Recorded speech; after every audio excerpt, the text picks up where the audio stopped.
Today, we've decided not to have a show at all. Our guest canceled last minute. April Fools! I think it's time to start. Let's go. Does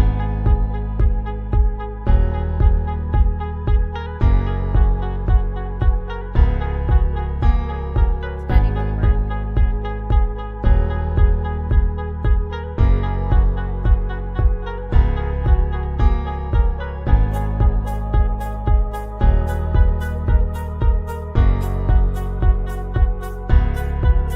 Do you hear me?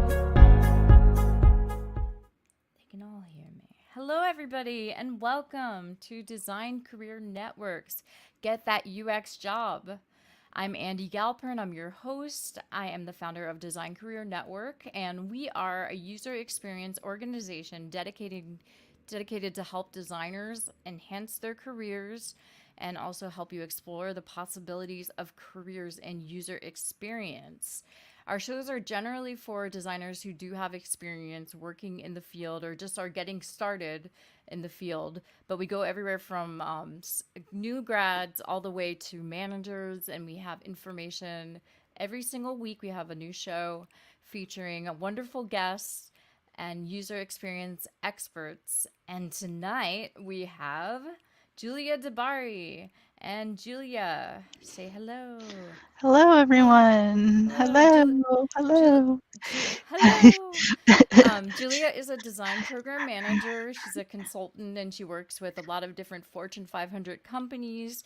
She's also worked at, previously, she was at the Interactive Design Foundation as a design program manager, scheduling and programming their content to help young designers break into the field and also make sure that they understand everything they need to know, not just to get a job, but to succeed in user experience design. And she's an activist. I would call her like a design activist, is what we say. To make and she's very effective at what she does. So you're all very lucky to get to kind of dive into Julia's brain tonight. Um, Brains. All right, so so we'll start off. How it's going to work is we'll kick everything off with a presentation, and it will probably be like 25 minutes or so, and then I'll escape. Julia's gonna deliver the presentation to you, and then I'll come back and we will do the live Q&A, where all of you get to ask questions and we'll answer them in real time. So thank you for coming by today, and if you haven't done so, please subscribe to Design Career Network on our YouTube channel, youtube.com. If you're all on here, most likely you're at YouTube. And that way, and hit the little bell so you can get notifications. Oh yeah, smash that subscribe button. No, that's so annoying, but it's fun. Okay, bye bye. I'm hanging up. Here we go. And hiding. Thank you, Andy, for that lovely intro. Andy and I have known each other for quite a few years. She forgot to mention, she is also the founder of Cascade SF, which has morphed into Design Career Network. Hope I'm saying that right. So I'm grateful to be able to speak to you all tonight. Just some housekeeping before we get started. You will receive a copy of this presentation afterwards. There are a lot of links and resources in here, so don't worry about quickly writing everything down or taking screenshots. We'll be sending this out to you so that you have access to all the information. And do be aware, I'm not covering every single thing in depth. There actually is a lot more I could say, but we do have limited time. So I'll do my best to cover the most important points, but do ask questions in the chat. And with that, let's get started. And why should you even listen to me? Like, who the heck is this person? So I feel old saying this, but I do have 20 years of experience in UX. I started back in the dot-com bubble. Way back then when it was crazy, believe it or not, back then you could walk into a company and get a job. It was, crazy things going on. You say the word HTML or Adobe something and you had a job. Not like that anymore. So that's what we're going to talk about. while I was UX designer and a hiring manager for 15 years, I pivoted in 2016 to teaching UX full time. And I have taught at 11 boot camps to be exact.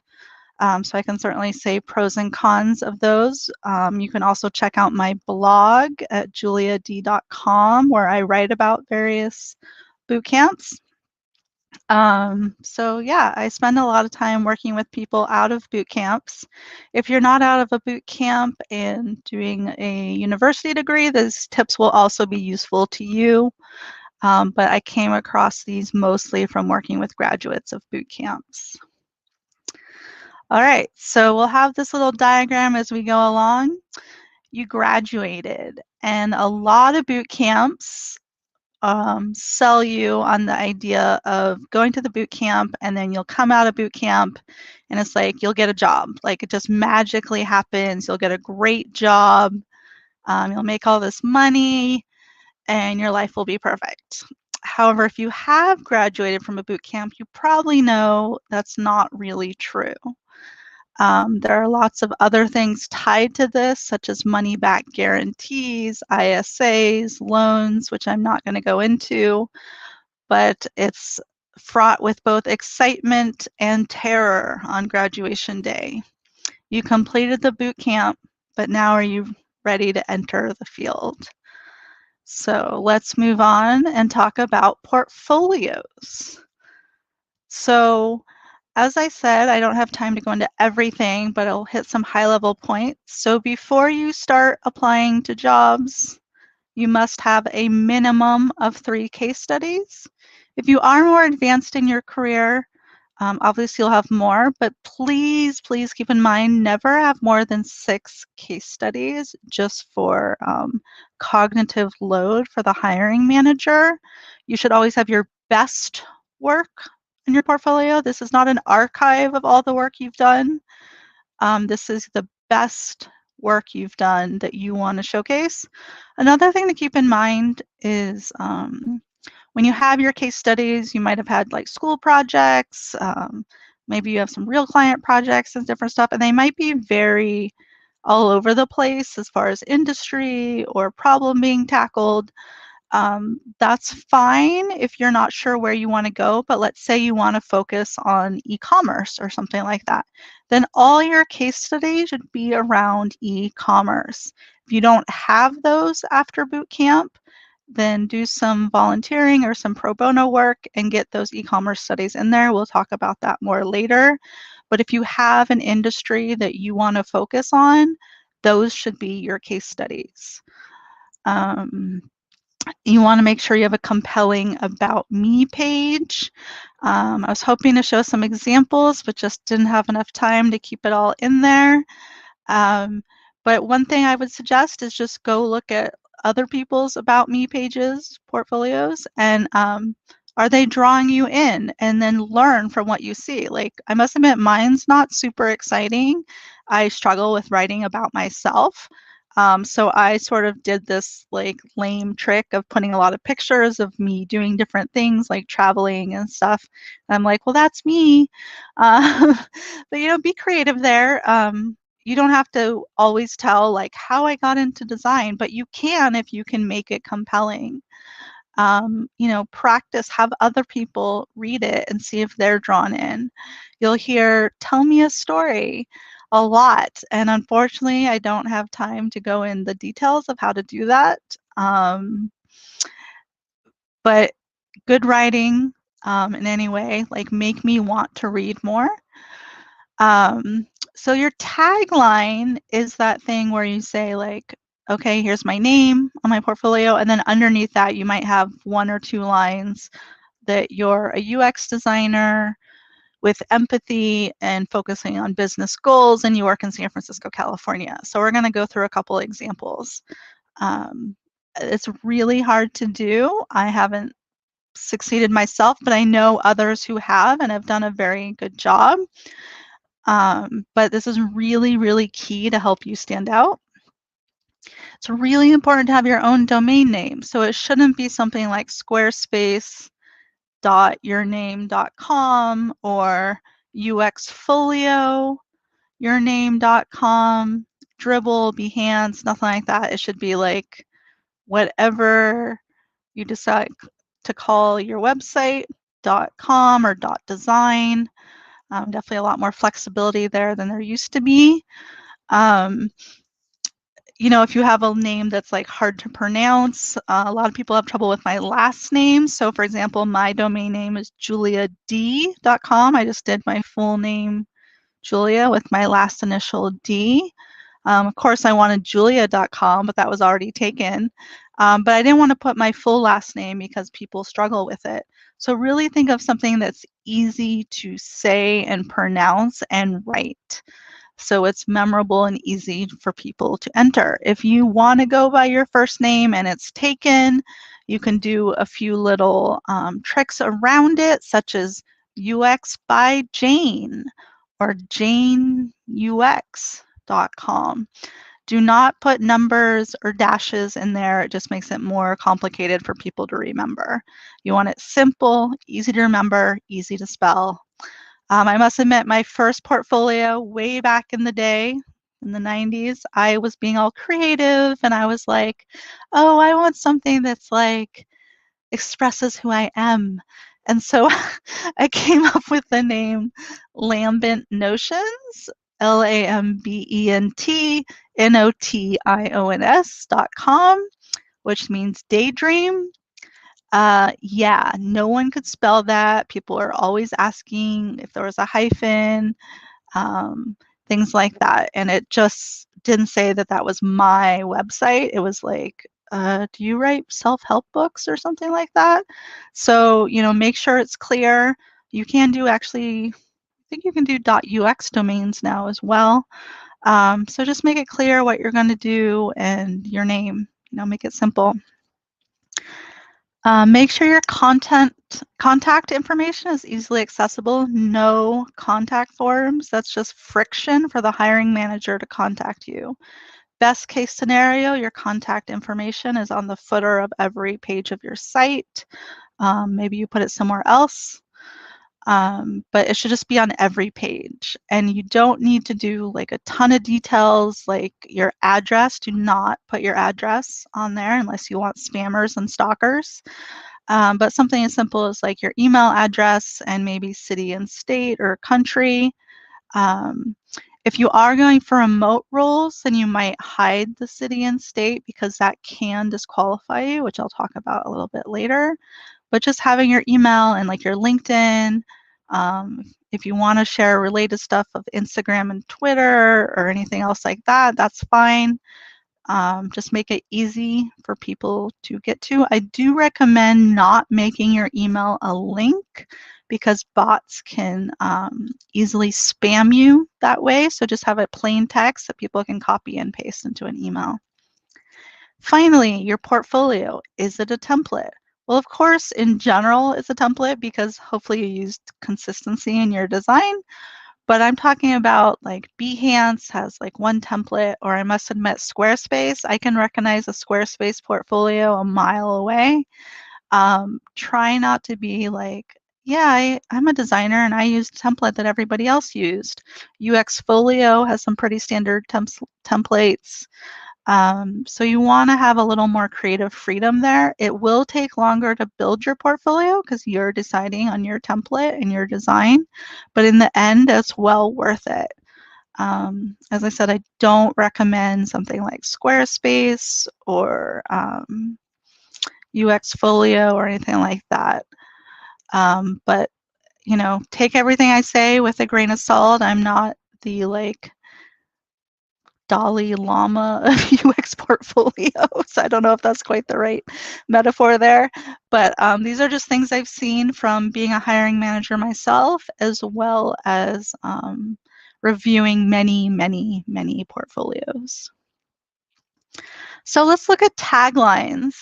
So here's a tagline. I copied these from various people's websites. So this one said, hi, my name is, with their actual name, product designer. I'm passionate about creating impactful designs. So if you look at that, it'd be fun to have this more workshopy, but okay, it's clear what their name is. It's clear that they're a product designer, so that's good. There's no city-specific information, so that's good. But is there anything in here that's saying something unique about this person? Like, what is different about them than the millions of other designers out there? And so we don't really have anything. And so this person should work more on crafting something that's more unique and maybe specific about what they're looking for. Um, so this one could use some work. Let's look at another one. So great design should influence experiences beyond the screen. I'm Name, a product designer based in San Francisco, California. So product designer is good. San Francisco, California, as I said, could be good if you're only looking for jobs in San Francisco, California, or easily commuted distance. But if you're looking for remote roles or something, that's going to be a detriment to you. Great design should influence experiences behind the screen. It's a nice sentiment, but is it unique? Is it telling you anything about this designer that's different from the hundreds of other designers out there? So just really think about it. This takes a long time. Like I worked with one mentee, it took us a month to craft her tagline with constant iterations and testing. You can do content testing. Yeah, so it takes a lot of practice. Um, so hello, I'm Name. My design philosophy is that everything I create is practical before it is beautiful. So the little emoji is nice, but do not go overboard. One emoji is fine. Do not do 10 or 5. So my design philosophy is good, saying a little bit about them. Creating practical before it's beautiful. So that's a good tenet of UX design.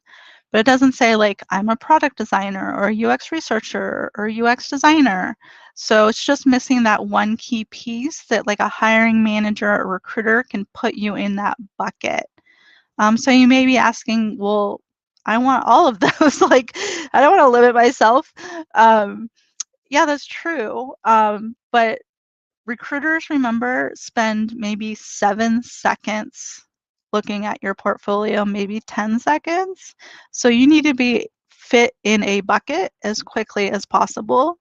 So in this specific case, when you're doing your tagline, it's not as important as the title, and we'll get into where that is more important later. But just have something so people know, are you a UX researcher, visual designer, product designer, graphic designer? I know there are tons and tons of titles out there, but look through job descriptions and see what is the title that I want. Like what one is closest to what I want. So our last one, I'm an LGBTQ Latinx UX researcher, so good, with a strong emphasis on inclusive user experiences. My passion for UX design comes from my years helping customers get the most out of products they use, empathizing with their needs and developing solutions for their issues. UX design amalgamates two of my passions, design and technology. So the first 2 sentences are pretty good. Definitely strong. They don't have their name, so that's something that's missing. They didn't include the city, so that's good, but the last 2 sentences are pretty generic. I hear about design and technology, user and business needs, all that stuff all of the time. So you don't need to go into that much detail, like 2 sentences is plenty. So just really think about, am I unique? Am I selling myself? Am I standing out from other people? And notice it says UX researcher at the top, which is strong, but then it says passion for UX design, and then UX design in the last sentence. So are they a UX researcher, UX designer? If you want to do both, you know, product designer is easier nowadays to include both, even all these terms are BS. But, you know, make sure you research and really find the one that matches what you want to be doing. All right, So one thing I see over and over and over and over is people working on their portfolios until they are quote unquote perfect before they start applying.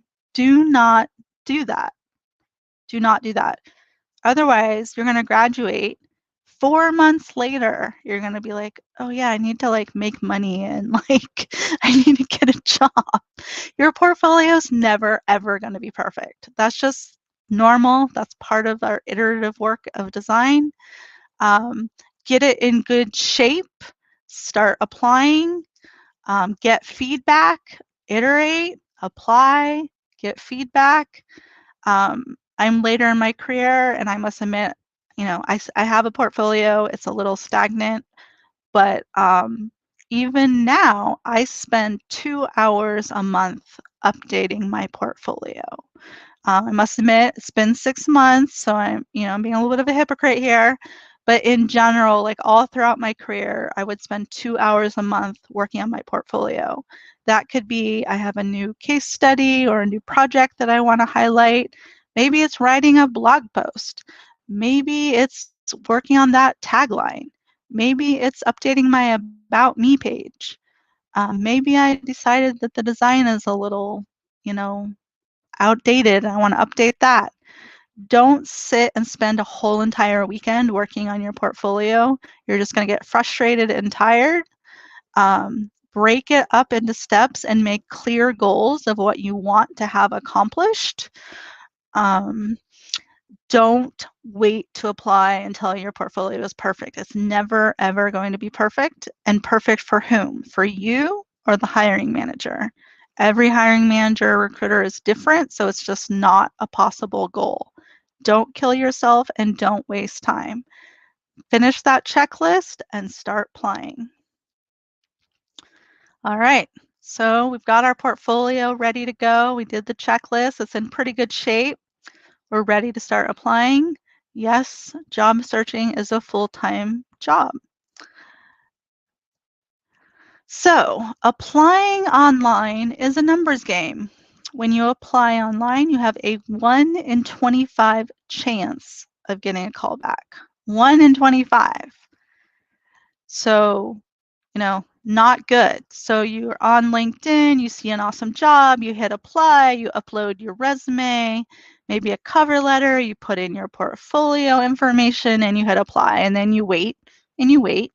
You probably don't hear anything. It goes into the black hole. You have no idea what happened. Um, you know, I've read people who've had to, apply to 250 jobs just to get one offer by just applying online. Along those lines, do not ever use Easy Apply on LinkedIn. All that does is send your headline, your name, and your last 5 job titles to the recruiter. That's all it sends them. So unless every job title matches exactly what they're looking for, you're not going to hear back. It's a waste of time. Spend a little effort. All right, reaching directly out to people has a 60% higher return rate. So what does that mean? Well, we'll get into networking in just a few minutes, but you apply online first, so you get in the system. So there's applicant tracking systems, which we'll talk about in the next slide. Get in the system, and then use LinkedIn, like be a stalker. Pretend you're Facebook and you're stalking the crap out of somebody. Who's the hiring manager? Who else is on that team? Who's the recruiter? Just as soon as you find that information out, reach out to them and just say like, hey, I just applied, 2 bullet points on why you're awesome for the company. Would love to hear back. You can send that directly through email. You can do an in-mail if you have those. If you don't worry about it. You could possibly send them in a connection message. They're not always read, but it's, certainly one way around if you don't want to pay for LinkedIn Premium.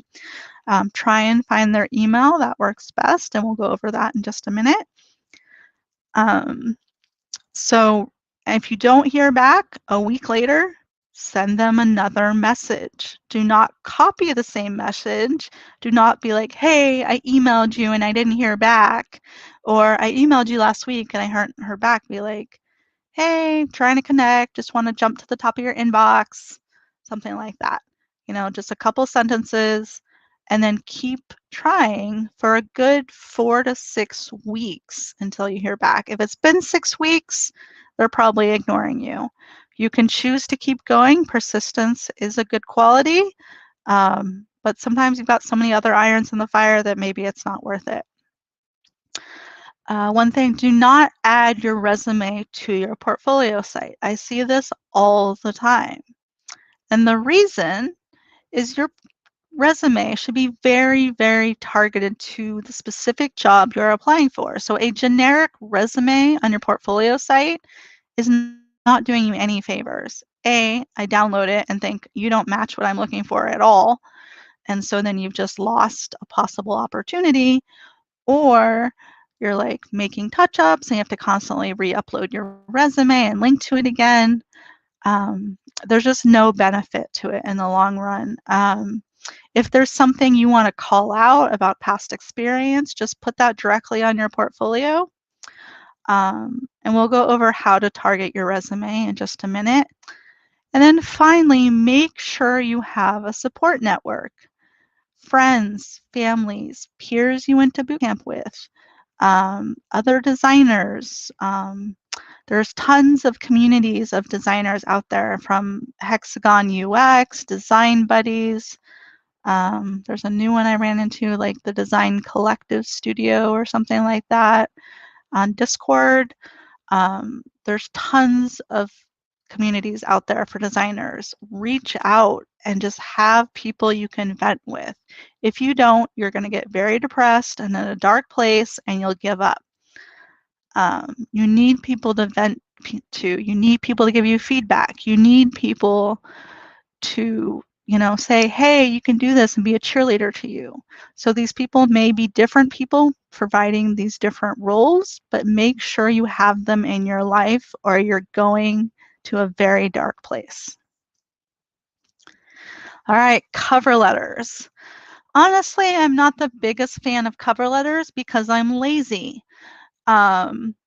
I find them useful if it's like a job that I really, really want, and I can create a really targeted and meaningful and well-written cover letter. Your cover letter should be less than a page, half to 3/4 of a page max. If you're just doing a templatized cover letter and just changing the names of things, don't bother. ATS, or applicant tracking systems, do read cover letters and resumes, so it can be useful. So that's when you're applying online. So examples of ATS are Taleo, Workday, Bamboo HR, Level, ZipRecruiter. There are so many other ones out there. I can't remember. Hate Workday more than anything. It's the one where you upload your stuff and it asks you to fill out all the fields anyway. It's really awful. Anyway, so they do read for key words. So if you think you can add something in your cover letter, then yes, it might be useful. If you don't feel like there's anything, like you're really not going to make an effort, then don't bother. Don't waste your time. This takes enough time applying as it is. So unless you're going to write a good cover letter, don't bother. When writing cover letters, use the language of the company. So you read, like, do research on the company. What does that mean? It means going to the company's LinkedIn page, going to the job description, going to the company's website and reading the about me and the mission and like stuff like that. And what kind of language do they use? Do they call people product designers, UX designers, visual designers, UX, UI designers? Are they mission oriented? Are they all about money? What do they say their products do?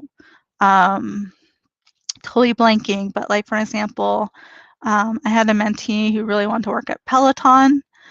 And so she was doing research and like crafting her resume to match the language of like impact and drive and using words like that in her resume and cover letter. She did a passion project around a feature of Peloton, which I'll talk more about later. Make sure you find a meaningful connection between you and the company. This is, once again, there's the spray and pay approach, which we said had a 1 in 25 chance of even getting a call back, where you just apply, apply, apply, apply. It's exhausting and depressing. If you can make a connection between you and the company, oh, I've been using your product for like a million years, or I had the same troubles in my life as the founder. Um, oh, I believe the same mission. You need to make those connections. And then finally, and this is where I see so many cover letters falling short, and it's even true in a lot of the templates you'll get online and stuff, is your cover letter should say what you can do for the company, not what you want from the company. So I see a lot of times of like, I saw this position at your company for X, and I'd love to work there because I'm passionate and I love what you do. I'm looking for mentorship. I want to like grow at your company. Like, why should I invest in you? You're just telling me about you. Like, what are you going to bring to me that makes me want to hire you? Like, my past experience has allowed me to like increase marketing by X%. Or, there's lots of ways you can add things in, but say like, you bring me on and I'm going to freaking like kill it as a product designer. You don't lie, but you really make impactful statements that make you interesting. So that, once again, takes a lot of practice and a lot of effort. And honestly, I'm lazy, so I rarely do cover letters. And they're not something that's easy to templatize. If you're templatizing your cover letter no matter what, then you're not putting in the effort you should. So just something to think about. Resume. So ATS. So they scan your resume content and use an algorithm to search for keywords. When you apply using an applicant tracking system, and LinkedIn links to a lot of tracking systems, so you need to have what we call an ATS friendly resume, which is super boring. It should be a document like a Google Doc or a Word doc. You can convert it to a PDF to upload. I don't know, I'm like paranoid about uploading like a doc instead of a PDF, but some of them actually require that they're a doc. But anyway, single column, do not do single columns. Different ATS systems have different rules, so you gotta design for the lowest common denominator, which literally means no icons, no color, no columns. Basically, you can do bold, italic, and normal font weights, and bullet points, and commas, periods, and dashes. And that's about all you get. I know that sounds crazy, but there's some of them, like Workday, that are still so behind the times it cannot parse different information. Once again, use the company's language. I should really do a talk on just the resumes. Use their language. So how is a job description written? So this is so frustrating. This takes a lot of effort too. But so I should have got an example, but leads, blah, blah, blah, in by, I don't know, I'm kind of blinking, says leads whatever by whatever. So use those exact same words. Don't copy and paste the bullet point, but use a very similar wording to what they're saying. And like ATS systems do not recognize different tenses of words. So if you say learns and the resume or the job description says learn, half of them don't know the difference, or like can't make that distinction, and so won't recognize that keyword. They'll be like, learns, oh, that's not learn. We don't have that. So I'll go over some tools that you can use to get around this problem. If it says visual designer and you have UI designer on your resume, put UI designer. Replace visual designer with UI designer. If they list, oh, Figma, Sketch, InVision, say you can use all those. I mean, don't lie, but make sure you mention those multiple times. If they say, oh, we're double diamond process or agile or lean, make sure you're talking about that in your resume. Once again, don't lie, but is there ways that you can, say, oh, I worked in an agile environment or stuff like that. So some examples, resumes. So after your ATS resume and you're reaching out, to the hiring manager or the recruiter, that's when you can send a pretty resume. So the ATS resume can only be black, white, and gray. So the resume on the left would fail. So what happens is you upload it and you're like, yay, I uploaded my resume.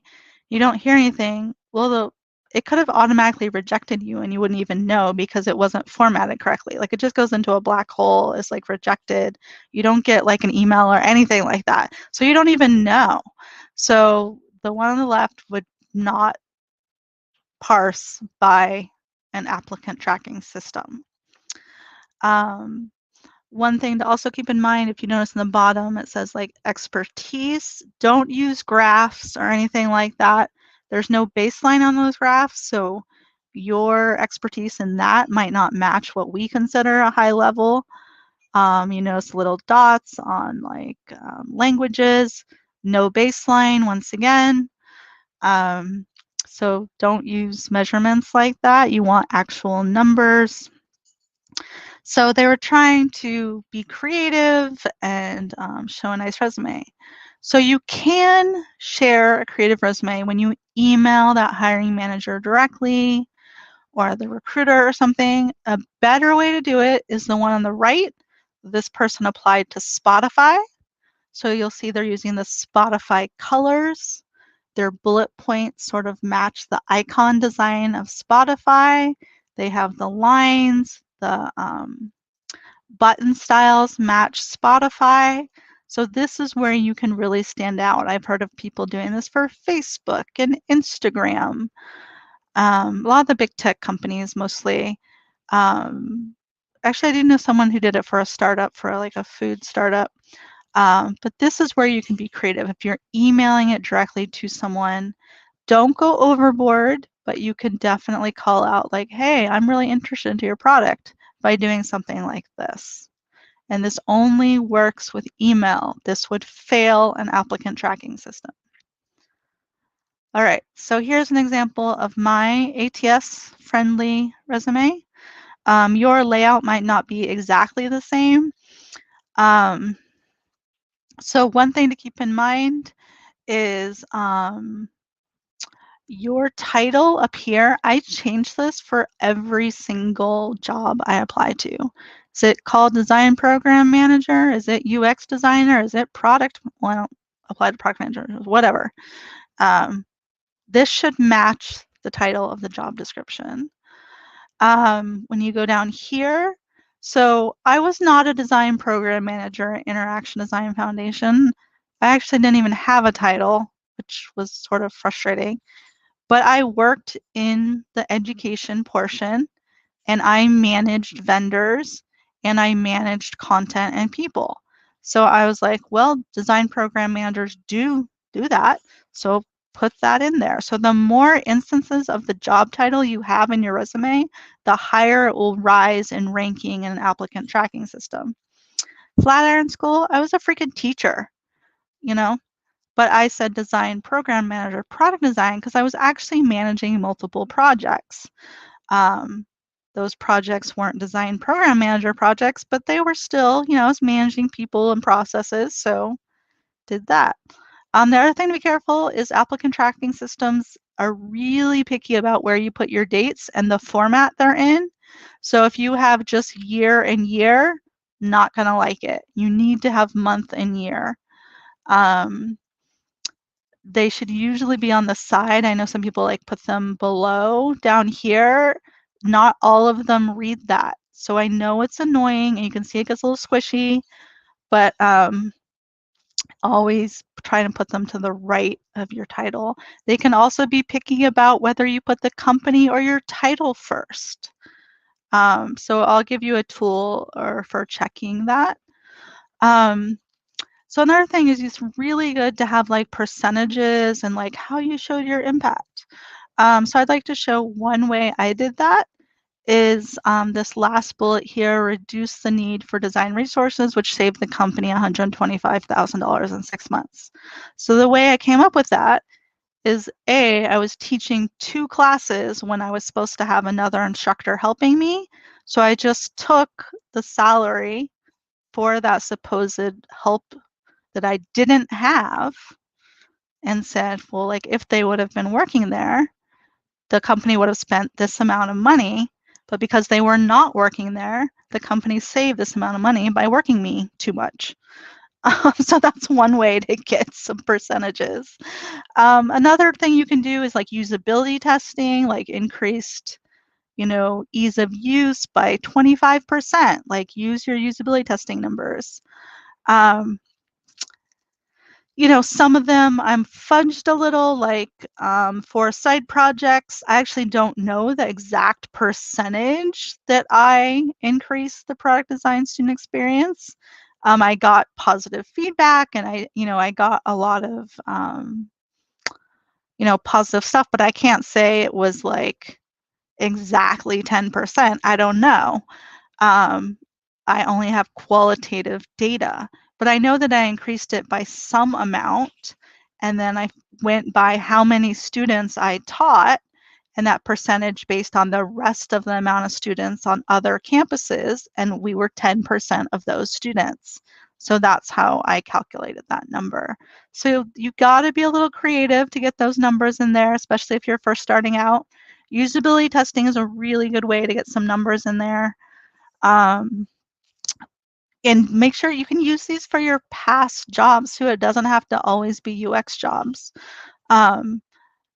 If you worked super hard because they wouldn't hire another resource, you can say you saved the company X amount of money.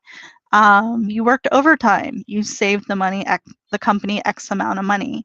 You did design and you did usability testing, you increased, the ease of use by this amount. Led UX research operations for the organization, increasing member insight by 5%. Once again, that's not an exact number, but I started at 0. They had no UX research operations. So I'm like, well, we got some information. So that was a positive. We got information we didn't have before. So I was like, okay, I'll put a small number like 5%. You can do some research. I did do some research on like how KPIs for other companies and like what the average was. And so that's sort of how I came up with that number. So all of these things should change, well, except the percentages based on what job you're applying for. All right, some tools. So Cultivated Culture Resume Scanner. Cultivated Culture has a lot of tools and they're free. So just sign up for a free account. This is really cool. It lets you put in your resume and then paste in the job description and then compare, and it gives you a ranking. Every time I've gone above 90% on Cultivated Culture, I've gotten a call back. So that's worked for me personally. JobScan.io does the same thing. You put in your resume, you put in the job description, it compares it. It does have a little thing that says like most of the time, not all the time, but like, oh, this company uses like the Workday ATS. And so it'll tell you like, oh, it can read different tenses or it can understand plurals. It doesn't have it for all of them, but it has it for like a lot of the big companies. I've honestly never gotten a call back from anything I've done on JobScan, but sometimes I'll do both just to see like, oh, what is some information about the applicant tracking system? But I really focus more on the Cultivated Culture one. Your bullet points are your bread and butter. If you want to write good bullet points, you can use the resume bullet analyzer. I find it sort of fun, but it can also be very frustrating to write the perfect bullet point. It has all these metrics and tells you, like, you need to do this better or that better. All right, you've applied for a job online and now you need to reach out to the recruiter or the hiring manager. I should put here, first use LinkedIn. You can simply put in the company name and the word recruiter, or the name of the team, or the name of the company and design, and see who comes up. Like, you're not going to get 100% every time, but just something. Once you've got that name, you can use one of these 3 tools. There are more, but these are the ones I've had the most success with, to find their work email address. Sometimes you can find their personal email, but in general, it's their work email. And then that's when you would attach their pretty resume, email them a short, quick note of you're applying for this job and you'd love to be considered, blah, blah, blah. I have some scripts. Before you send that email, make sure it's a valid email. Here are 2 tools I recommend. I use Mail Tester a lot, so it checks if it's a valid email, if it's like gonna bounce or something like that. And then email trackers. It's funny, I was chatting with Andy and she's like, oh, I feel a little dirty about that. I use Mixmax to the full extent. So it tells you you sent an email to the hiring manager or recruiter, and it tells you if they opened your email. It tells you how many times they opened that email, what time they opened the email. And there's no indication on their end, so they don't know that you're tracking this information. Mixmax has a lot of other great features. There's a free version and a paid version. The free version works for tracking if you need to. There's also a mail tracker Chrome extension you can use. So I don't like it as much as Mixmax, but it works. So, did I send my resume into a black hole? Well, these are some ways that, hey, where's that resume going and who's looking at it? So definitely recommend using these tools. Once again, we will be sending this out and I'm running out of time and I have a lot more to say. All right, networking. So a lot of people freak out when they hear networking because you think you need to like get something out of it or sell something, but you really want to be very them focused. It's about building a relationship with another human.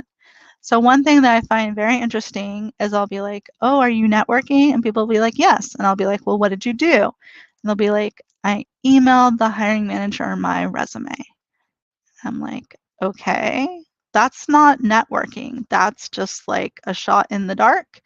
Networking, for example, I met someone, I mentored them 7 years ago. I mentored them. And I recently saw on LinkedIn, and we don't really keep in touch or anything like that. Recently saw on LinkedIn they got a new job at Roku, so I reached out. I was like, oh, hey, you're at Roku. How's it going? Do you like the team? And then they reply back, and then, you know, you say like, oh, so I was actually interested in a job there, but I got another job before that. But anyway, so, be like, oh, hey, glad to hear you like it. I was interested in a job, blah, blah, blah. So that's a short version. And I already sort of had an established relationship. But let's say you reach out to someone on LinkedIn that you don't know, you've never met, and we have some scripts on that. So first, you want to think about like, how am I going to build that relationship? It's not a one-time, I'm sending you an email, I'm sending you a connection request, I'm sending you an email. It's this regular, constant contact. So you want to be like, what does this other person know about that I'm interested in learning? And this goes for finding people as mentors, for reaching out to hiring managers, to recruiters. It's an ongoing process. So start this while you're in your boot camp. It takes time. It's not something you do over a weekend. What about their experience you find interesting? What do I appreciate about this person that I could acknowledge? So it's about building a relationship. So for one thing I do is, I may reach out to someone I find interesting on LinkedIn. we connect, and then I don't just leave it at that. Then it's like, oh, maybe we chatted for like 20 minutes and then, we go away. Then it's like, oh, I read this article. I thought you'd be interested. I might send them the article, or I might tag them in a post on LinkedIn like, hey, we were talking about this. I thought you might be interested. Um, Tagging people in posts helps build relationships, lets you know they're thinking of them. Commenting on their posts, sending them articles or videos or something that they might be interested, asking about them. A simple like, hey, how you doing at this job? Oh, I see you're 3 months into that job. What do you think? It doesn't have to be this involved long thing, but keeping the conversation going. One thing I must say is a pet peeve, and I cannot find an app or service that does this. Tried about 30 where I want reminders to say like follow up with this person. So I just use Google Calendar and I just use reminders and I manually set it up, but it's like a pain. So I wanted a tool that I could just say like, okay, I followed up with this person on this date. Automatically, when should I follow up again? Cannot find this. There's all these CRMs that say they do this and they don't do it the way I want it. So it's very frustrating. Need to build my own tool. But anyway, I use Google Calendar and set reminders. And this isn't, so I have over 2,000 connections. I'm obviously not reaching out and checking in with all 2,000 connections. Um, if you're looking for a job, where are the people that are maybe a little more senior than you, or where are the hiring managers, or where are the recruiters? For now, focus on those people. The other people, maybe send a note like once every 5 or 6 months and just keep top of mind. The people that you need to build to move forward in your career, every couple weeks, comment, reach out, be active in some way. Some scripts. So you can use this for email, you can use this for a LinkedIn connection, InMail. So you've been following someone, say where you followed them, you love something about what they posted, you like something specific. So just be like, oh, I love your posts. Like, what did you love about them, or why did you love about them? If you're transitioning, noticed you were in this career before, I'm interested in making the same pivot. Will you share your experience? One thing I learned early in my career, it's so funny, to write the word thanks with an exclamation point. It makes you seem more friendly. Um, I'm a little formal by nature. It's taken me a long time to not be so that way. So I used to always write like best regards, comma, like, what am I in the, 1940s or something like that. A simple thanks with an exclamation point makes you seem friendly and approachable. Don't go overboard with exclamation points or the emojis. A few sprinkled here and there are fine. But just ending it like this can be very nice. Someone you met in an event, virtual or real time, when the event was so they can remember. And I've literally used this. Well, I wasn't making a career shift, but I was just interested in learning more about the person's career history. So you might share your story. The other thing I like to do, actually, that's not in the script, is I include a Calendly link. So Calendly lets you have a calendar where you can book appointments. It's really nice to include that so that someone can just, quickly, so instead of saying yes, and then you write back and be like, oh, are you available this time? And then they say yes or no, and then it's like back and forth. Calendly just gets rid of all that. It is a paid amount. I think it's $9.99. It's definitely worth it. There are a few other tools.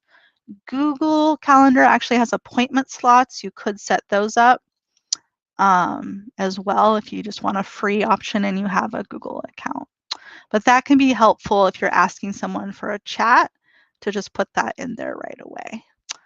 And then finally, you never met this person, you saw them on LinkedIn and you want to talk to them. Here's a simple thing. All right, support network. We talked a little bit about this. Have one. Make sure it's more than one person. If you're always going to your significant other or always going to a sibling or a parent, they're going to get a little tired of you, honestly. Don't burden that one person. um, as I said, peers from your boot camp or your school or people you meet in UX communities, mentors, managers, all sorts of people, different people for different resources. I am including an invite to lunch club. It's one-on-one meetings with various people. For me, I get a lot of product designers, so I'm like trying to make it not do that. So that can be good. It's free to sign up, but you do need an invite, so I'm sharing mine. It's a really easy way to meet people at different companies and talk about similar interests, and then start networking with those people. Getting a mentor, I'm not going to talk much about it. I highly, highly recommend it. Here are some places to get them. All right, getting projects. Yes, you need to have projects. So you graduated from boot camp. You're doing this full-time work of finding for a job. You need to add in some extra hours. You need to do some actual work. Maybe your boot camp didn't have real world projects. Maybe it did, and you want some more targeted to a specific industry. But it really, really, really helps your confidence when you go to an interview and be like, yes, I'm currently working on X. We're doing Y. I am collaborating with engineers or a product manager or a founder. When you have that experience, is really helpful. Also helps your portfolio, gets you more noticed. The other thing is if you're just applying for a job and you're just doing that all the time, you're not keeping your skills fresh. You went to boot camp, it was super intense, you learned a lot. You need to keep learning. You need to keep fresh and on top of things. Just reading and passive intake of information is not enough. You need to be doing hands-on work. It doesn't always have to be a real project. Definitely recommend it if you can. But there are other things you can do. Volunteering. This is actually just half my list. I didn't have enough room for everything. But I just want to give you a sense of, yes, there are lots and lots of places you can volunteer. Definitely reach out. It's one way to get a project on your portfolio. Sometimes you might have to search for like web design or something like that. But definitely recommend using some of these resources to get some real work experience and get something on your portfolio. Side projects. So these aren't like official side projects, but these couple of these let you work part-time on design projects. I've had mentees do this and it's been really, really helpful. I've had a couple mentees be able to talk really confidently in interviews from doing this part-time work. It really helps them sound confident and prepared when they go in for interviews. It helps their portfolio. So here are some places you can look for projects that are not volunteering. These are all paid, very small, like minimum wage kind of thing, but still something. And then finally, if you're like, no, don't feel like reaching out or doing that, you can do passion projects. Don't do full-on unsolicited redesigns. Once in a while, they're okay. You see a ton of them on Medium. And I have 1 minute. Sorry, I'm almost done. Honestly, I look at those as a hiring manager and was like, you have no idea of what was going on behind the scenes. When people are doing projects at companies, there are tons and tons of people involved, even if it's a small company. You don't know of the constraints that happened. You don't know of the politics that were going on. You don't know the budget. So it's like, yeah, if it was pie in the sky and everything was perfect, you could do an easy redesign. I'm like, you don't understand the intricacies of working with other people.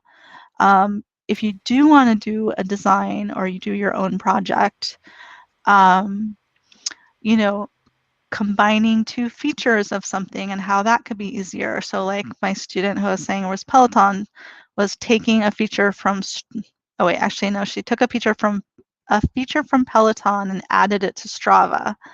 And then was like testing, usability and like marketability and stuff like that.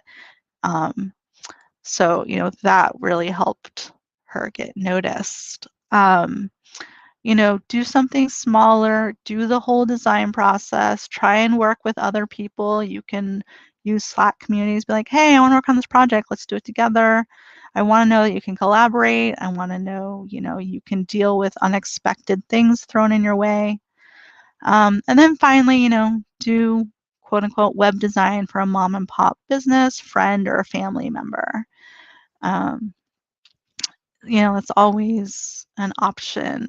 I used to, when I was younger, I was very fired up and like, oh, everyone needs to have a better website. They all suck. And I would literally email companies and be like, I will design your website for like $100 or something like that.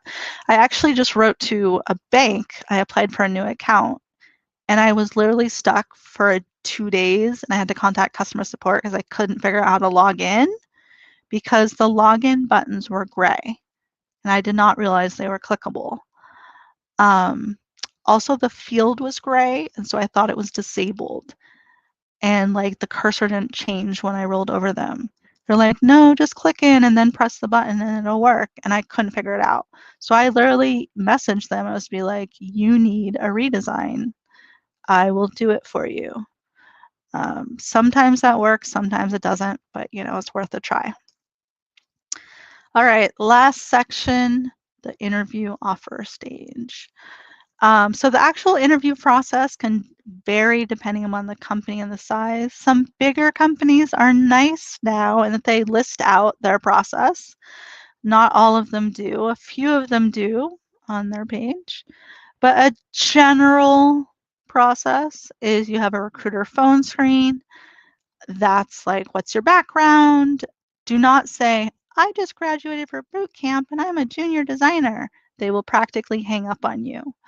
Remember, you can use your past experience unless you just graduated from a bachelor's degree or associate's degree and then took a boot camp. If you have prior corporate experience, that counts as experience. Once again, I can talk about more selling, but sell yourself, sell those translatable skills. Then you have a hiring manager interview, can be video, can be on the phone. I have had mentees with a surprise, oh, show me a project in your portfolio. Always, always, always have a deck ready. Do not just pull up your website and walk through what they can already read on their own. That's a whole nother topic. Then if you pass that, there's usually a presentation in front of multiple designers where you go through 2 or 3 case studies. They ask you questions. Why did you do this? What were the outcomes? What was this like? You may have a virtual whiteboarding session or in person when we go back in person. You get a design challenge, usually have 45 minutes or so to go through it. Sometimes people are there and will be collaborative. Other times they walk away and just leave you, which is not the way to do a whiteboarding session. And then finally, you'll have some individual interviews cross-functionally, usually, maybe a designer to a product manager, an engineer. And then after all that, they deliberate and tell you whether or not you have a job offer. So you should always have a slide deck for your portfolio presentation. Do not just pull up your website. Use the STAR method for answering questions. So STAR stands for situation, task, action, and result. So just try and have a consistent structure in answering. Method for when you answer interview questions. So one thing I do is I write questions and then possible responses in a Google Doc to practice. And then make sure you're about you when they're like, oh, so tell me about yourself. This isn't telling them about like, oh, I was born in Kansas and then I did this and then I did that. I don't give a crap. What about you is interesting to my company? So I was recently interviewing at LinkedIn. I'm like, I'm a LinkedIn like fanatic. I'm on there like 20 times a day, stuff like that, or selling, any specific skills. So it's like your cover letter. LinkedIn Learning has some great um, videos about how to answer interview questions. Definitely recommend checking those out if you can. Working remotely. So I literally had this happen to me. I applied for a job, international. I had San Francisco, California on there, and I was automatically rejected. And I was like really sad. And then, I was thinking like, oh, I'm a hypocrite. I always tell my mentees like reach out. So I reached out to someone and asked like, oh, can you connect me to the hiring manager? Like I'd talked to them once before in my life, but they were super friendly, hooked me up, got the job. Later, I asked, I was like, I applied and I was like immediately rejected. And they're like, oh, we saw San Francisco on your resume. And so we immediately assumed you'd want like a Facebook salary. And so you were out of the running immediately. So I've literally had hiring manager tell me that. Um, so that's when you may use a cover letter saying, I'm willing to relocate, or I'm fine to work in your time zones, something like that. Maybe take that off your resume and just say remote worker. Um, you may see jobs nowadays, which I find really frustrating, where it's like remote and then you get all excited and you like apply and then you're maybe talking to the recruiter or the hiring manager and they're like, oh, well, we expect people to come to the office like, once that becomes regular again. And you sort of feel like this bait and switch. So, ask some questions like, how important is it to be in the office every day? Can you work in the office or work remotely, but maybe come into the office for a week, a month, or a quarter? I have a friend who does that. She got a job with a company in Dallas, Texas. They really want her to move there. She's like, I'm not leaving the Bay Area. So once office, regular in office things, she's going out once a month for a week to be in the office with her team. The company will usually pay for it. So, it's just something to think about. If you're going to work at a fully remote company or just even now, how do people communicate? Are they using like Zoom and Slack or email, things like that? One company I worked at, like, I literally had 10 emails my entire time at the company of 7 months. Like, they did not use email, which is fine. Like, it's just something to know about working remotely. What are time zones? How do people communicate? We were all Slack all the time. How meeting heavy is the culture? So I've worked at some places where I just had back-to-back meetings all the time.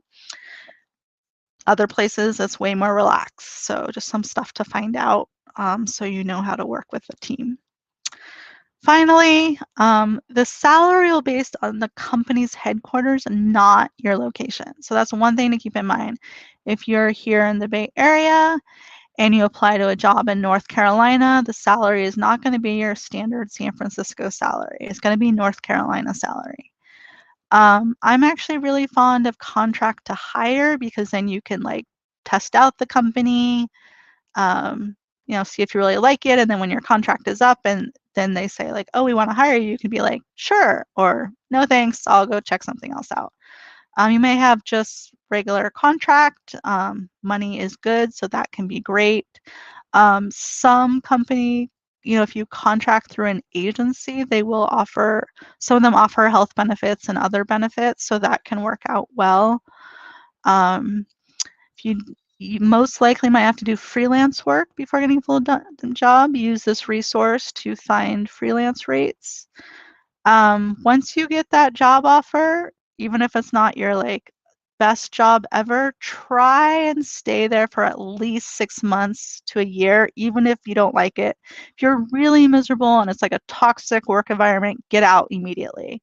But if you're like, this isn't awesome, like I wish I had something better, try to stick it out and then make an exit plan. I'm gonna leave in December. I want my next job to offer me this, and start networking and planning for that. Getting your first job is the hardest of any of them. Once you have some experience, it's easier. I don't totally get it, but it's like, oh, that one company gave them a chance. Okay, we'll give them a chance too. So definitely try and stick it out for 6 months to a year if you can. Don't worry about job hopping too much. Like in the Bay Area anyway, it's totally normal, no big deal. One thing you can also do is sign up with like contract agencies, and then they'll get you jobs, and you can just either say like, oh, I worked at this job as a contractor for this amount of months, or you can just say like, I worked at this company and my clients were XYZ. If you get a lot of red flags in the interview, you're like, I really, really want a job, don't do it. You'll hate yourself and hate everything. Don't do it. One red flag, weigh your options and then maybe like, okay, I can put up with this for 6 months. Okay, go ahead. Lot of red flags, don't do it. And then finally, maybe you're getting a job in North Carolina and they're like, we're going to pay you $40,000 a year. And you're like, eek. You can negotiate if you ask a different salary and they're like, nope, we're not budging. You can also negotiate things such as vacation. I know we have a lot of unlimited time off here in the Bay Area. A lot of other companies do not have that. It's still the traditional 2 or 3 weeks. Negotiate vacation, negotiate a learning and development budget. You get paid to go to conferences, training, courses, books, things like that. You can also negotiate. All right, so then you'll get a job and you'll be happy and feel like a real designer. You'll still have imposter syndrome. Takes a couple years to go away. Don't worry, everybody feels that. All right, sorry I went over by 10 minutes. Um, yeah, question and answer time. Sorry, there was so much I wanted to say. All right.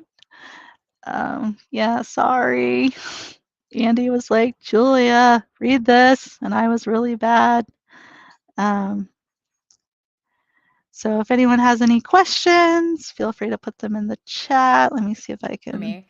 see the chat. Hi. Sorry, I didn't Sorry. realize I was muted. Oh, don't worry about it at all. Okay, It's sorry. all good. That's why it's a stream. We have more than, we have plenty of time. We have about actually 20 minutes for Q&A. And Lucas is here. Hello, Lucas. Lucas Oh, hey, actually Lucas. helps me curate events for Cascade SF, which is our design organization here in the Bay Area. That was so okay. Here, let's do some kudos real quick. Um, that was so amazing, so helpful. Here, I'm putting you on the left. I'm gonna go on the Okay. right. Can you hear me? Okay. Yeah. Yeah. There we go. Okay. I know that before it was best presentation. Thank you, Julia. You guys stick Okay. around, and ladies and Oh, gentlemen. I know Alex. Alex, you know this stuff Alex. already. Sorry. Alex was one of my students. You know Okay. all this already. You got a job. Thank you. That was great. That was amazing. That was so helpful. Okay. We do have some questions behind all of that. And well, I felt like honestly, even just somebody who's been in the industry for like a decade, I learned a lot from you about how to approach companies and also what I should include, and also even myself as a mentee, because I do mentor some designers. It's like now I have better answers that I can guide them towards. So thank you, Julia, for teaching not just myself, like all of us, and sharing your knowledge. And that this will be online on YouTube. Everybody, make sure real quickly before we go into our Q&A, make sure you subscribe. Hit that like button if you enjoyed this presentation. Smash that subscribe button. Oh yes, because we do have content every single week and Thursdays at 5:30 p.m. Pacific time, and the content is curated for you, and it's for designers of all levels. Generally from UX designers who just recently graduated, all the way to like specialty areas like growth design, UX for virtual reality. We cover robotics and big data, a lot of growth strategy because I do a lot of growth strategy, but and then we also cover management for designers transitioning into management, and that's why we're the career network. Oh yes, but it's all created for you, so don't be shy. And on that note, now we'll go into our Q&A question. Now we have a couple questions. I'm not sure if we're going to be able to get into all of them. We could probably go a little bit over, but let's see what we can do. And if there's anybody who has like a really big question, you can just put like a little fire sign next to it, and no, get our attention. No. Here, let me see. Okay. So I actually I also polled the room and realized that most of the people here are product designers who finished boot camps. Maybe some are already in are currently enrolled in boot camps, like at Springboard, or somebody just finished, like Kevin. I think you, or am I saying Kevin? Karen, sorry. Karen finished General Assembly recently. I'm wondering, where is everybody from San Francisco? We have Kristen from Seattle. So here we go. Now, here's a question about relocating. Julia, if you don't intend to relocate but are willing to work remotely, how should you go about being open to on site local jobs and remote elsewhere? Yeah, this is a great question. Thank you for asking, Jeremy. Oh, I know Jeremy. Sorry. Hi, Jeremy. Into book club sometimes. Anyway, yeah, so this is where there's a little difference between your portfolio and your resume. So, like for your portfolio, I might not put like city and state or anything like that. I might just have like your email and your LinkedIn and like other ways you want to be contacted. And then on your resume, you can literally like where if you saw mine where I had like San Francisco, California, literally put like San Francisco, California or remote roles. And then that's when you should have a cover letter to explain I'm not expecting a San Francisco salary. And when I say cover letter, like it can literally be like 3 or 4 sentences. We don't need these like formal, huge cover letters. Like, hey, I love this company. I want to work with you. I think I could bring this to the table.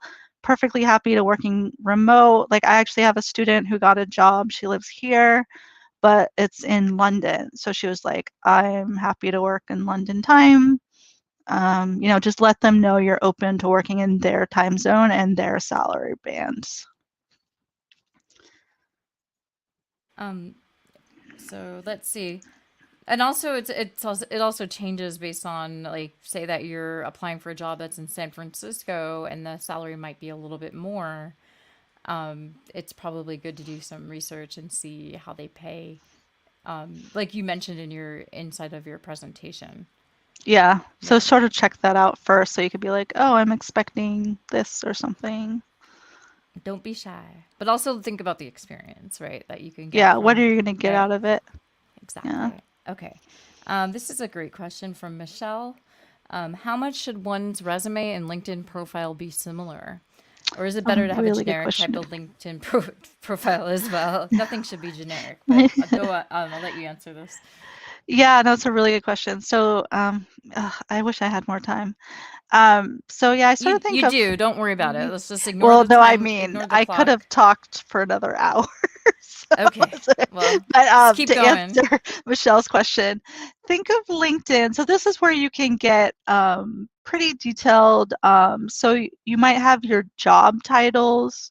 This is where your job titles should sort of match what you want to do, not the program like UX designer or anything like that. If you want to be a visual designer or you want to be a UI designer, make sure that's what's on your LinkedIn, even if your past doesn't match it. Another thing I forgot to mention, also on LinkedIn, if you did retail or customer support or anything, try and label those titles like customer experience manager or support or something, put some words in there that are very like design centric. Or so for example, I have a mentee, he worked at like a camera shop, like where you buy cameras and stuff. And so I said like digital specialist is his title. So that's you want to sort of tell your story by doing the titles. You're not lying. And then when people call and check for references, they don't ask for your title. It's just, did this person work here from these to these dates? That's really all they check. And then your resume should be super, super targeted. So I should have taken a screenshot, but I have hundreds of resumes. Like I keep an archive of every version of every resume, and everything changes. My professional highlights, the titles of the only thing that doesn't change are the dates and the company names. Other than that, I'm changing the crap out of things to make it match that job. And it's fine, like people will look at your LinkedIn from your resume, but I've never ever had anyone be like, "Oh, it says this on here, but this on here," because your resume is, if you're applying online, is just to get you in the door, and then your portfolio and LinkedIn is like your marketing material, if that makes Yeah. sense. And also, like, if you mind if I add on Yeah, to yeah, that? yeah, Oh, go okay. ahead. All right. Also, myself, I do like, well, I'm also a designer, but I do focus a lot on growth strategy. So that involves like testing and optimizing and testing and seeing how people respond to different things in an ethical way. And there are like, maybe I'll apply to a job, or like I'm trying to reach a certain market, and I'll change the phrasing or like reorganize my experience to be able to target specific, like to get the attention maybe after I applied for a specific role. And also, yeah, I want to add on to the cover letter thing. I've had much more success by having a cover letter than not having a cover letter.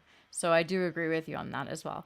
Now, we have a question from on Ian Fay. I'm sorry, I remember you were here a couple of, or maybe it was last week or the week before, and I don't know if I pronounced your name correctly. Ayanfe. Did I say your name correctly? Is he still here? Okay, okay.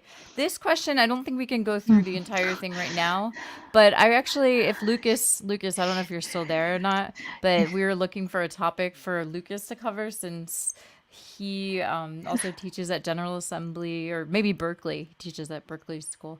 Maybe this will be something that he can cover. But is there anything that's like concise that you can say about a whiteboard exercise that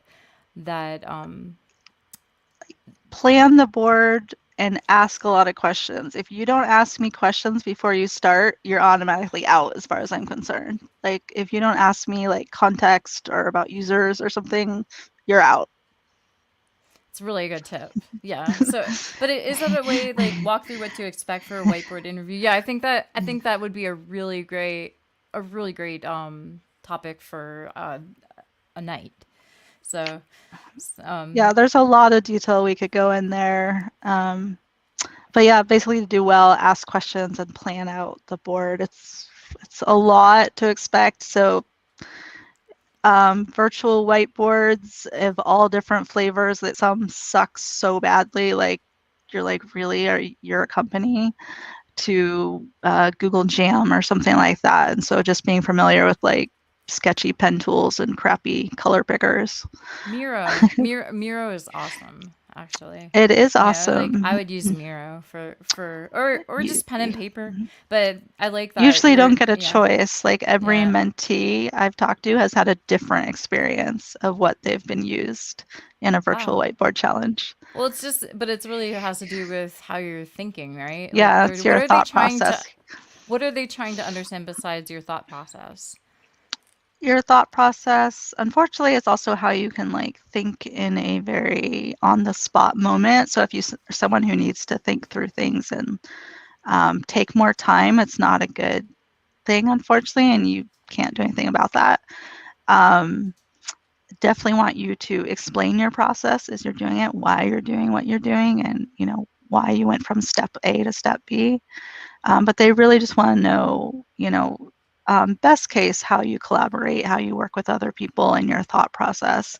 It's not about coming to the quote unquote correct solution. It's about how you arrived there. Awesome. And by the way, you just said a buzzword about collaborating. We have well, I'll be launching my Patreon very soon, and we'll be giving away books, Mastering Collaboration, which is all about working on product teams and learning how to collaborate, by Gretchen Anderson, who will be speaking about that specific topic, storytelling collaboration for interviews and also for your portfolio. She'll be on April 27th. We're just going to rearrange some of the things on the website. Sorry, rearrange the schedule, but that's a quick plug because I like to go off topic all the time. Okay, here we go. Now, this is a question from Melanie, which I think is great. And I'm sure that all of us can relate in some way, maybe. I have over 7 years of experience as a freelance designer. I've had a lot of clients in the past. Now, how do I write a concise resume that's not over 2 pages? I find it hard to cut it down. Good question. So the one-page resume, Get some it's water. not You should get, yeah. yeah, Yeah. Hold on. Go get, it's do you have water? no, I'll just keep going. But Okay. it's sort of a myth. Like I would do the one-page resume if you have like less than 5 years experience, but once you hit the five mark, it's totally fine to go in the two-page realm. Um, I've never really had someone be like, "Oh my God, you have 2 pages." Like it's not the end of the world. Um, you have a couple options, Melanie. Yeah, once you hit 7 years, totally fine to have 2 pages. Three, that's way too much. Page and a half should be fine. You have a couple options. If you've been a freelance designer, you can sort of say like, I don't know if you have, like a name or like Melanie whatever design group or something like that. And then you can say under that, like worked with clients such as, like I've worked with like Wells Fargo Bank and American Express and Visa and blah, blah, blah. Work with clients that. And then the key thing to differentiate whether you do it that way or list the clients individually is did you do something unique or different for those clients? So if you did 3 or 4 clients where you basically did the same thing, then I would sort of lump them together. If you were doing like something totally unique and different, then I would list out the clients separately. Um, you could also do, like, Melanie's design group or however you want to do it, and, have like client one and have like one bullet point, and then client two and one bullet point, client three and one bullet point. So you have a couple options there. Um, and then LinkedIn is the same thing. You can decide the same way. Some people like breaking out the clients on LinkedIn so you can put their logos and have those be eye-catching and the keywords. So in that case, you might have something longer, which is totally fine, and have those logos. Whereas on your resume, you might want to be more concise. And so one way I find it is just grouping them together and saying working with these clients. Or, if they're maybe small or like people haven't heard of them, you could say like worked with several fintech clients or something like that doing XYZ. So I hope that answered your question. Yeah, I've definitely seen like a client list is awesome, where you list out the clients just in like plain text, and then maybe list out the projects. You can either put them by date also, or organize them. But for the LinkedIn, it gets. I feel like I would just do some research and see how other people who work as freelance designers organize their resume, and if they actually do it on LinkedIn or not. But I think okay, here we go. Julia, Oh, I know, Berto. Sorry. Berta, uh, how everybody's here for okay, so yes. Berta, how do you address recruiter concerns about experience? Very, very good question. So I must admit, I've had quite a few mentees deal with this where like I'll hook them up with a recruiter or something, and then they'll be like, oh, the recruiter said they didn't have anything for me because they only do like mid-level or senior roles. Um, that's why I do not say, oh, I recently graduated from a boot camp. Remember, you have past experience. So you don't have design specific experience, but there's a lot of translatable skills. So they might say, like, tell me about yourself. So don't be like, oh, I went to boot camp and then I did this. I say like, oh, in my career, I have done XYZ. Like you don't have to name companies unless they're like really well known and you're name dropping. Um, Sometimes they'll ask you, are you senior? Are you junior? Like whatever. Don't ever say you're junior. Um, you could say, um,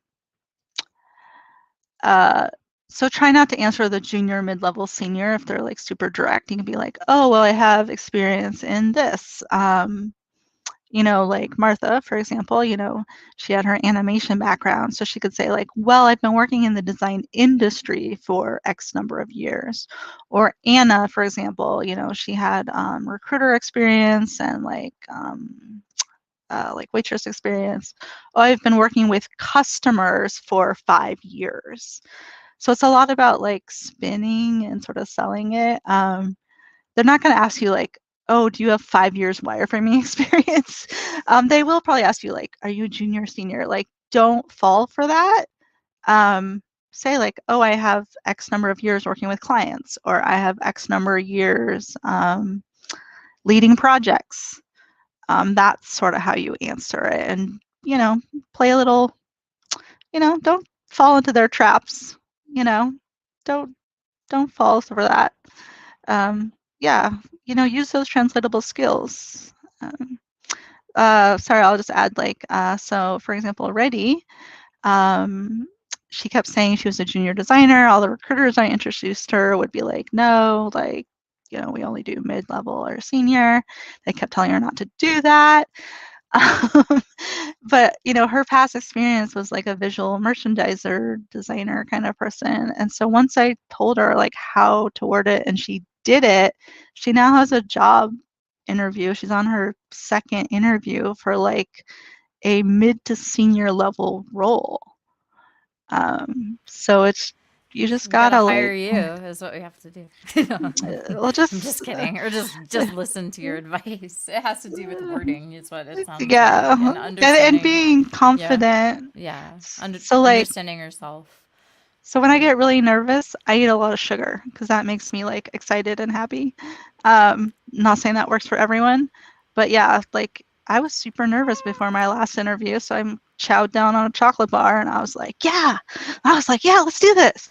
Like so that works for me. It doesn't work for everyone, but It's do whatever you awesome. got to do. Power poses, meditate, sound confident. It's awesome. Practice confidence. Okay, so we have time for maybe like one or two more questions, but there was actually okay. We'll ask three questions because I'm gonna ask you a question, Julia, Okay. and that is Hold on, wait, hold on. Very helpful, Julia. We have to put the Oh, thank kudos you. on the Oh, screen. thank So you, Berta. thank you. Okay, my question is this: is that do designers who just recently get out of the boot camp, do they apply? Should they apply for internships? And how likely is it that they'll get that versus a junior role? Well, I mean, I would definitely apply for internships if you can. For example, though a lot of places I know only take interns if you're in a university program and not boot camps. So I mean, it's certainly worth looking into, but it's probably like a 50-50 chance. Um, in the Bay Area, we basically don't have junior roles. Like I've seen like one every 6 months or something. It's just like not a thing. So you really got to think about like read that job description and remember it. Sorry, boys, men on here.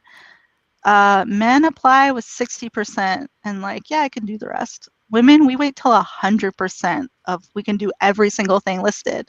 Screw that. You can do it. Like you went to boot camp, you freaking handled it.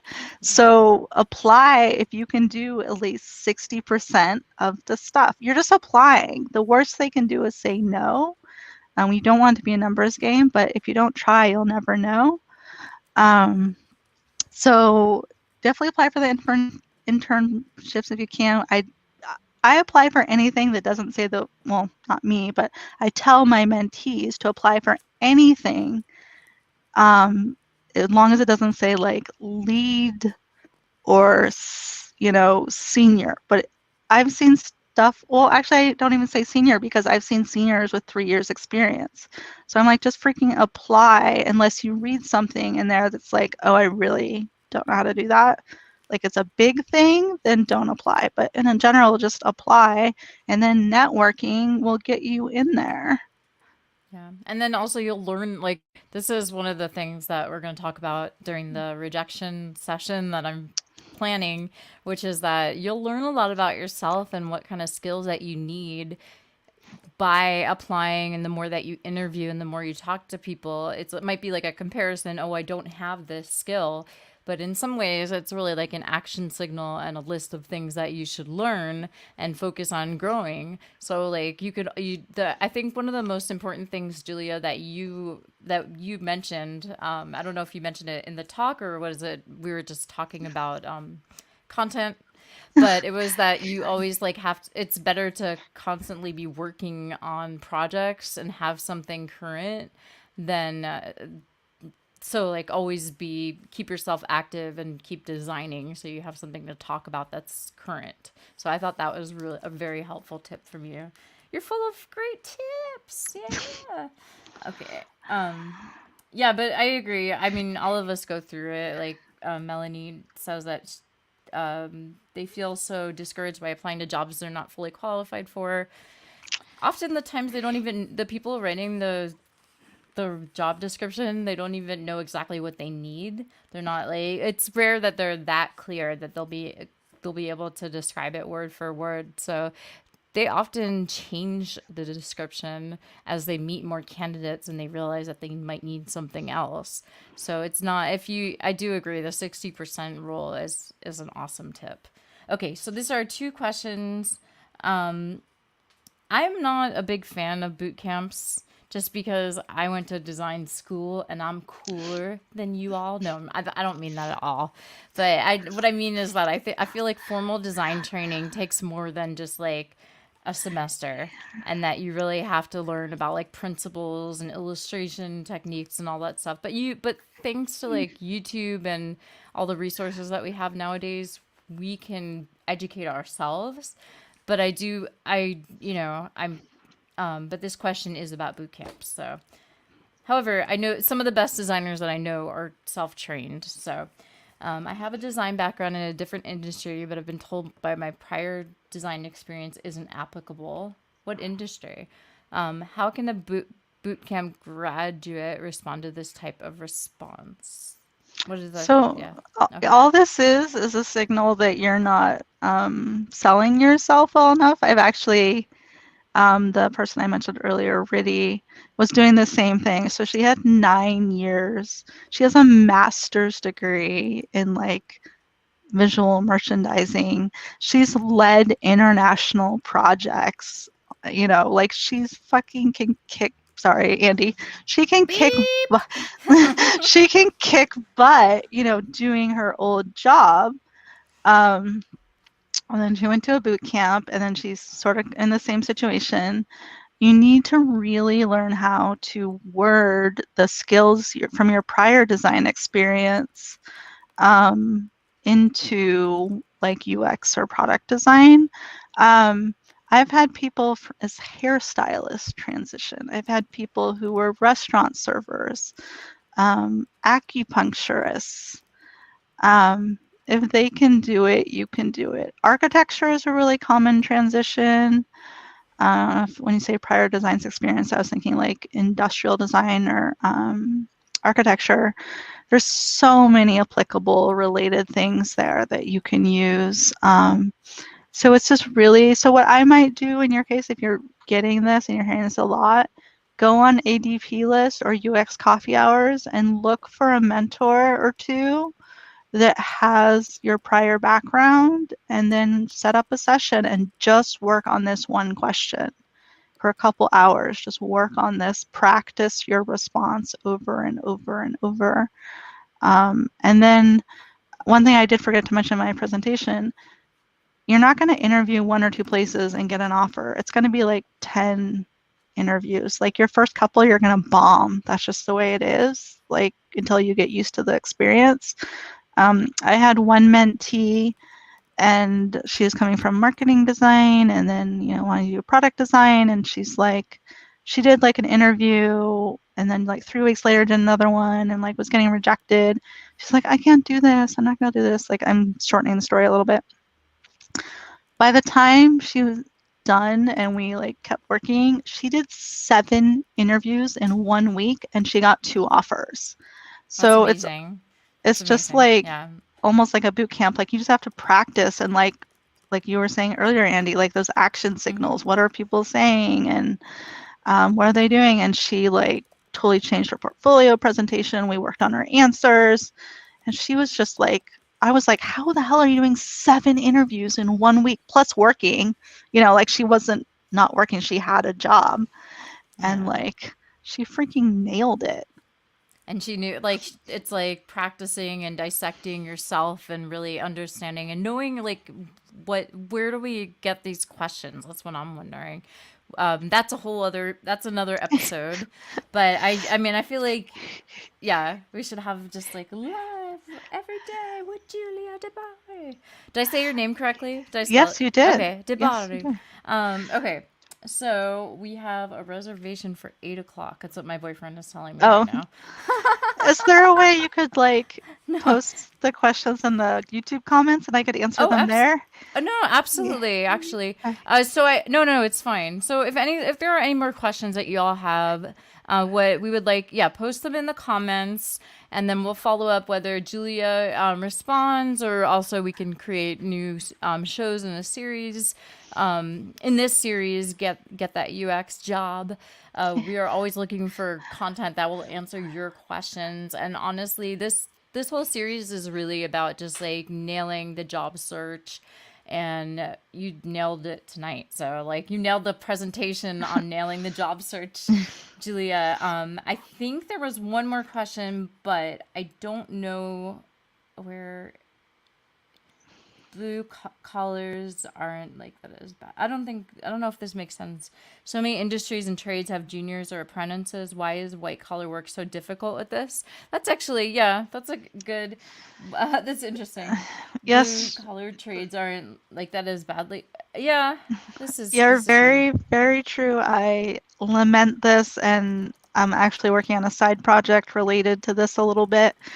Um, Yeah, no, it's totally true. Well, the junior thing, honestly, London has tons of junior UX opportunities. Internationally, there's tons of junior opportunities. It's just, the worst is the Bay Area. So remind yourself, San Francisco Bay Area, Silicon Valley, is the most competitive marketplace in the world for UX jobs. It's In the also the best world. place though, because you can Yes. get all kinds of experience, especially when you want to break into the industry. Just you might work for a little bit less, but working for startups and new entrepreneurs who are creating new projects, like that is a really great way to lead a design project and also get experience. So it's, and also right now location doesn't even matter because we're all like working in this outer space. So we're all in the virtual networks. Okay, so So I just want to add one thing to Jeremy's question. One thing I think, like, I have this huge pet peeve around what you're saying, Jeremy. Like, I 100% agree with you. And I think for me, one of the issues is, and I'm going to say something really offensive to senior people in the industry, is UX is not a licensed industry like architecture or being a doctor or a CPA. You have to license and take continuing education credits. There is no licensing. You can get a boot camp and get a certificate. You can take a Nielsen Norman class and take a test and get a certificate. But we have no actual licensing body that says, yes, you have passed this and you are this level of a designer. So I think that's part of it. Until we get a structure in place with licensing and accreditation, it's not going to happen. That's my I take. love that also. I think that that would be great for like, especially not necessarily like UX as a main role, but like the specialties, and especially with privacy, security, and like data practices and things along those lines. I feel like the people who the I don't mean, I hate to bring regulation in here, but it would have to be like government would have to really, they just need to have a UX. Andy for Congress, Yeah. Julia for Congress, right? Like we have to, you need somebody with technology and design experience, and like to create this program. So, and also maybe it's like they do have that guideline within companies, they just don't have a title for it. So, but anyway, is there anything you'd like to add, Julia, before we sign off? Oh, sorry, I want to keep going on Jerry's question. So there is Yeah. actually an international standards board in England, I think, for UX. I have taken it, and yes, I'm internationally certified. No one in the US gives a crap about it. Like it makes zero difference. So yeah. Um, yes, to Alex's point, yes, career titles mean different things. Although I do recommend a fun site um, called levels.fyi, and it gives you the titles of different companies and how they compare for design and engineering, Hmm. and pay scales. I'll include that in the deck when we Okay. send it out. But So, yeah, that's a great point, Alex. so Julia, okay, just to wrap up, Sorry. where can we get in touch with you if anybody wants to get in touch with you? LinkedIn. I'm a total LinkedIn Okay. So, bunny. yeah. Okay, and that will be included in the show notes. And Yep. also, I think that's it. So everybody give it up for Julia. And we will have a presentation, a link to the presentation in the show notes as well on youtube.com/design career network. Thank you for liking us. We love you. Oh my gosh. No, this was a lot of fun. And I'm always honestly like Julie and I have known each other for quite some time now, for a couple of years now, and she's also mentored at Cascade SF events here in San Francisco. And I love working with you. It's our first time actually working together for you actually speaking at one of my events, but you're always welcome back, and I learned so much from you, so thank you for Yeah. your time, and Yeah. Thank you everybody for really having me. appreciated. Yeah, Yeah. absolutely. Namaste. Good night, everybody. This is Good Andy, night. Candy, and Julia signing off. Oh wait, one more thing. Visit designcareer.org for our upcoming schedule. Now, keep in mind that I am changing a couple of the talks, but next week's are all spot on. We have a talk about, let's see, top 5 things to include in your UX portfolio. Aniruddha Kadam. He's a design manager at LinkedIn, and he's awesome. And Gretchen, storytelling, interviewing tips. That's going to be about collaboration. We're actually trading spots. Well, not trading spots entirely. I'm going to make my talk, which is supposed to be on the 27th, about make it a shorter video instead of doing like a live stream. And Gretchen's going to take my spot on the 27th, and that's going to be about collaboration, telling your story, how you collaborate and work with people. So visit designcareer.org. Thank you all. Have a great night, and we love you. As in, Julia and I love you, and you are awesome. Good night. Goodbye. Peace. Okay, ending broadcast.